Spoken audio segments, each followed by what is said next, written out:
പപ്പയും മക്കളും പോയി കഴിഞ്ഞിട്ടുണ്ടെങ്കിൽ പിന്നെ എൻ്റെ ഇഷ്ടത്തിനാണ് കേട്ടോ എല്ലാ കാര്യങ്ങളും. അപ്പം ഞാൻ നല്ല സ്വസ്ഥമായിട്ട് ഇരുന്നത്തെ നേരം ടി വി ഒക്കെ കണ്ട് ബ്രേക്ക്ഫാസ്റ്റ് കഴിക്കുകയാണ്. നമ്മുടെ തക്കാളി ചമ്മന്തിയും തേങ്ങാ ചട്നിയും കുറച്ച് ചമ്മന്തി പൊടിയൊക്കെ കുറച്ച് കട്ടൻ ചായയൊക്കെ ആയിട്ട് ഞാൻ അങ്ങനെ ഇരുന്ന് ബ്രേക്ക്ഫാസ്റ്റ് കഴിക്കുകയാണ്. അപ്പോൾ സമാധാനത്തിലിരുന്ന് കഴിച്ച ശേഷം റെഡി ആയിട്ട് മുടിയൊക്കെ കെട്ടി നേരെ മാർക്കറ്റിൽ പോയിട്ട് മീൻ ക്ലീൻ ചെയ്യാൻ വേണ്ടി കൊടുത്തിട്ട് പോന്നു. നമ്മൾ കിളിമീനാണ് മേടിച്ചത്. ആ ക്ലീൻ ചെയ്യുന്ന നേരം കൊണ്ട് ഓടിപ്പോയി ഞാൻ അന്ന് ത്രെഡ് ചെയ്തിട്ട് വന്നു കേട്ടോ. അതിനുശേഷം ക്ലീൻ ചെയ്ത മീനൊക്കെ മേടിച്ച് വീട്ടിൽ വന്ന് ഞാൻ അതൊക്കെ നന്നായിട്ടൊന്നും കൂടി കഴുകി വൃത്തിയാക്കി കട്ട് ചെയ്ത് വറുക്കാൻ വേണ്ടി എടുക്കുകയാണ്. നമുക്കിത് വറുക്കാട്ടോ. ഉപ്പും മഞ്ഞളും ഒക്കെ പുരട്ടി നമ്മൾ അടിപൊളിയായിട്ട് നമ്മൾ ഫ്രിഡ്ജിലേക്ക് വെച്ചിട്ടുണ്ട്. അത് കഴിക്കുന്ന നേരം ഉച്ചക്കത്തേക്ക് വറുത്തെടുക്കാം.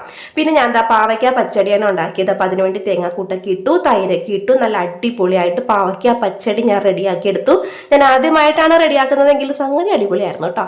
അപ്പോൾ അങ്ങനെ എൻ്റെ ഉച്ചക്കത്തെ ഊണൊക്കെ നടക്കുകയാണ്. അപ്പോൾ സബ്സ്ക്രൈബ് ചെയ്യാത്ത ആൾക്കാർ സബ്സ്ക്രൈബ് ആണ്ട് പോലെ ലൈക്ക്, ഷെയർ ആൻഡ് സബ്സ്ക്രൈബ്.